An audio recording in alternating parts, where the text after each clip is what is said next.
늦기 전에 I'm out. Wow, 기분 좋아 걸쳐보는 너의 dirty clothes. Assalamualaikum warahmatullahi wabarakatuh. Nama saya Alifia Taramawati dari kelas 4 MBS 4E. Saya akan menjelaskan mengenai manajemen sumber daya insani. Nah, di sini saya akan menjelaskan mengenai manajemen sumber daya insani. Tapi sebelum kita masuk jauh lebih dalam ke manajemen sumber daya insani, lebih baiknya lagi kita mengetahui apa itu pengertian manajemen. Nah, jadi pengertian manajemen adalah sebagai pengintegrasian, pengorganisasian, atau pemanfaatan elemen-elemen suatu kelompok untuk mencapai tujuan secara efisien. Oke, lalu kita masuk ke pengertian sumber daya insani.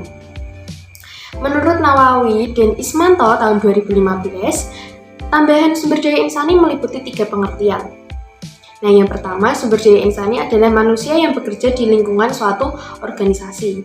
Dan yang kedua, sumber daya insani adalah potensi manusia sebagai penggerak organisasi dalam mewujudkan eksistensinya. Dan yang ketiga, sumber daya insani adalah potensi yang merupakan aset dan berfungsi sebagai modal di dalam organisasi. Nah, jika dirangkum apa sih itu manajemen sumber daya insani?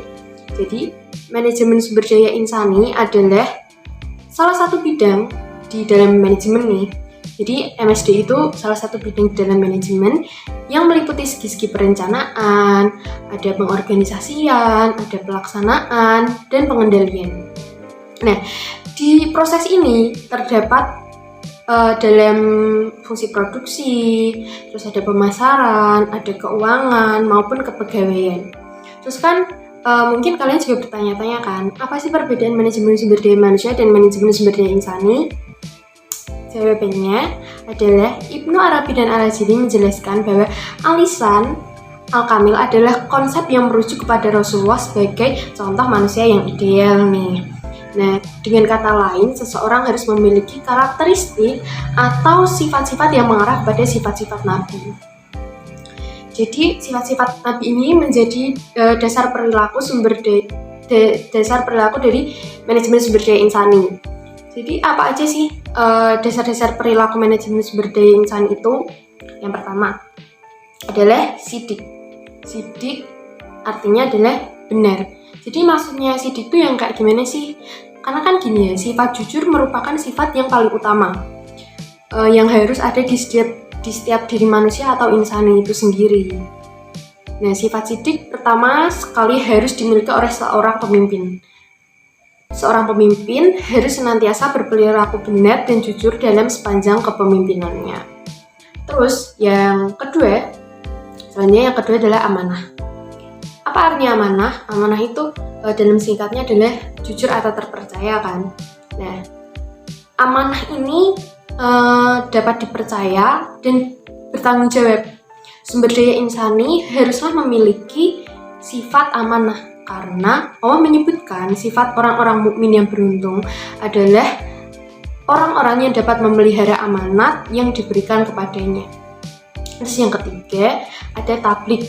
Atau dalam singkatnya tuh artinya transparan. Jadi apa sih maksudnya tabligh atau transparan ini? Orang yang memiliki sifat tabligh akan menyampaikan sesuatu dengan benar atau berbobot dan dengan tutur kata yang tepat. Yang tepat ini maksudnya tidak mengurangi ataupun menambah suatu perkataan. Yang keempat ada fatonah. Fatonah artinya adalah cerdas. Fatonah bisa diartikan sebagai kecerdikan atau kebijaksanaan di organisasi tersebut. Jadi sumber daya insani mengaplikasikan sifat fatonah, maka dia akan memahami, mengerti, dan menghayati sebagai mendalami segala hal yang menjadi tugas dan kewajibannya. Terus, yang kelima nih, yang terakhir, ada istiqomah. Istiqomah adalah komitmen dalam menjalankan satu program untuk menuju satu tujuan. Jadi, istiqomah dalam tujuan organisasi tersebut gitu lah intinya. Terus selain dasar-dasar perilaku manajemen sumber daya insani tadi, ada juga fungsi manajemen sumber daya insani. Oke, kira-kira apa aja nih? fungsi-fungsi manajemen sumber daya insani. Kita lanjut. Fungsi manajemen itu mencakup perencanaan atau bahasa Inggrisnya adalah planning. Apa sih planning itu? Semua orang tuh menyatakan bahwa perencanaan bagian terpenting. Oleh karena itu, perencanaan ini menyita banyak waktu dalam proses memanajemen. Terus yang kedua ada pengorganisasian atau organizing. Apabila serangkai kegiatan telah disusun dalam rangka mencari tujuan organisasi, maka untuk pelaksanaan implementasi kegiatan tersebut harus diorganisir. Jadi kalau kita udah menyusun sebuah rencana agar kita dapat mencapai tujuan organisasi, rencana itu harus diorganisir gitu loh dalam perencanaannya, dalam pelaksanaannya maksud saya. Terus yang ketiga adalah pengarahan atau directing. Untuk melakukan kegiatan yang telah direncanakan agar kegiatan tersebut dapat berjalan dengan efektif, maka diperlukan arahan dari seorang manajer itu sendiri, manajer sebuah organisasi ya maksud saya. Terus yang keempat adalah pengendalian atau controlling. Fungsi pengendalian adalah untuk mengatur kegiatan agar kegiatan-kegiatan organisasi dapat berjalan sesuai dengan rencana.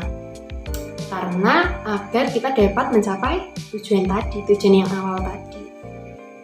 Nah, terus fungsi operasionalnya, yang pertama adalah pengadaan sumber daya insani atau rekrutmen. Fungsi rekrutmen seorang manajer sumber daya insani bertujuan untuk memperoleh jenis dan dalam tenaga kerjanya. Dalam kata lain, kita dapat memperoleh jenis tenaga kerja yang tepat. Terus yang kedua adalah pengembangan atau development. Tenaga adalah sumber daya insani yang telah diperoleh suatu organisasi. Perlu pengembangan. Sudah pasti perlu pengembangan sampai pada taraf tertentu sesuai dengan pengembangan organisasi tersebut. Terus yang ketiga adalah kompensasi atau compensation. Kompensasi adalah merupakan fungsi manajemen yang sangat penting. Melalui fungsi itu, organ memberikan balas jasa yang memadai dan layak kepada karyawan.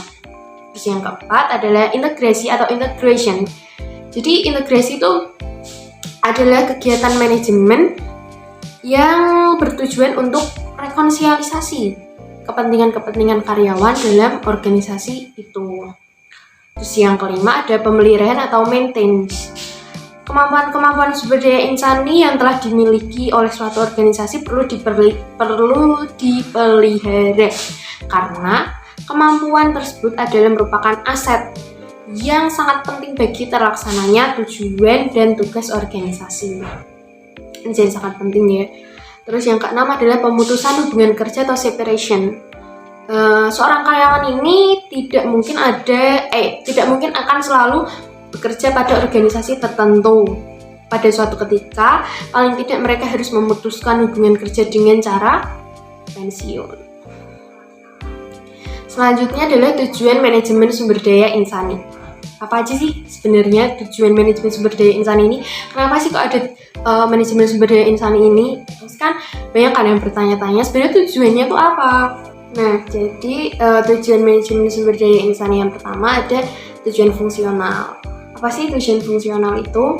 Bersikap etis dan bertanggung jawab sosial terhadap kebutuhan-kebutuhan dan tantangan-tantangan masyarakat sembari meminimalkan dampak negatif tuntutan-tuntutan tersebut bagi organisasi.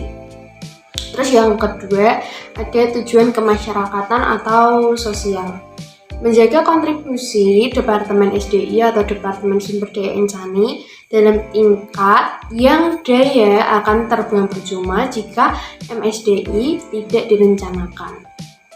Nah, yang ketiga ada tujuan personal atau karyawan. Apa sih tujuan personal atau karyawan ini?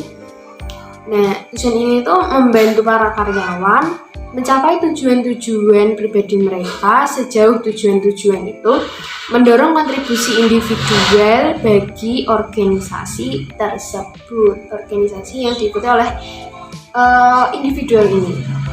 Terus yang keempat adalah tujuan organisasional atau perusahaan. Nah, ini tuh memastikan bahwa MSDI atau manajemen sumber daya insani ini berkontribusi pada efektivitas organisasi.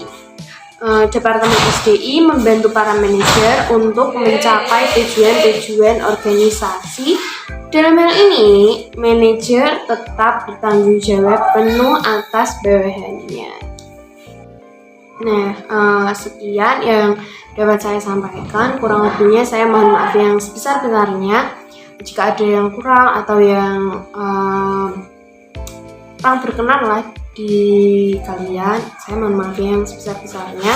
Sekian ini yang dapat saya sampaikan. Semoga kalian yang sudah menonton paham tentang materi ini, dan terima kasih telah menonton sampai akhir. Oke, wassalamualaikum warahmatullahi wabarakatuh.